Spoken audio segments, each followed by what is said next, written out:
আপনি দুনিয়াতে যত ধন সম্পদ উপার্জন করেন না কেন, আপনি যখন ধন সম্পদ উপার্জন করবেন, আপনি টাকা পয়সা উপার্জন করবেন, আপনার প্রয়োজন পরিমাণ আছে, আপনার চলার মতো আছে, আপনার দুনিয়াতে জীবনযাপন করার মতো আছে।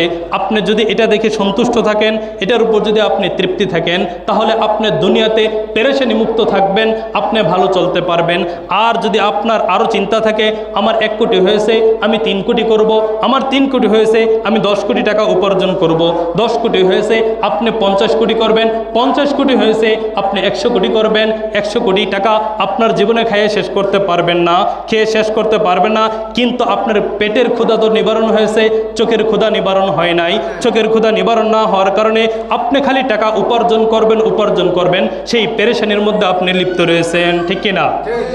সেই পেরেশানির মধ্যে আপনি লিপ্ত রয়েছেন। আপনার পেটের ক্ষুধার নিবারণ হয়েছে, আপনার জরুরত পুরো হয়ে গেছে, প্রয়োজন পরিমাণ সব কিছু আছে, কিন্তু আপনার চোখের ক্ষুধা কি হয় না? নিবারণ হয় নাই। তাই আপনি খালি আরও টাকা লাগবে, আরও টাকা দরকার, আরও উপার্জন করা দরকার।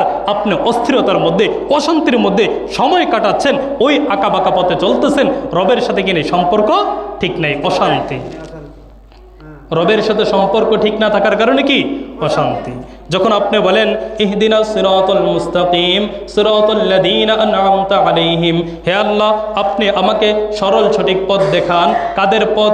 যারা আপনার সরল সঠিক পথে চলে যারা নেয়ামত প্রাপ্ত হয়েছে, তাদের পথ আপনি আমাকে দেখান। সিরাতাল লাযীনা আন'আমতা আলাইহিম গায়রিল মাগদুবি আলাইহিম ওয়ালাদ-দাল্লিন, ওই সমস্ত লোকদের পথ নয় যারা আপনার আঁকাবাঁকা পথে চলে, যারা গুমরাহির পথে চলেছে, যারা আপনার অভিশপ্ত হয়েছে, ওই সমস্ত বান্দাদের পথে আমাদেরকে পরিচালিত করবেন না।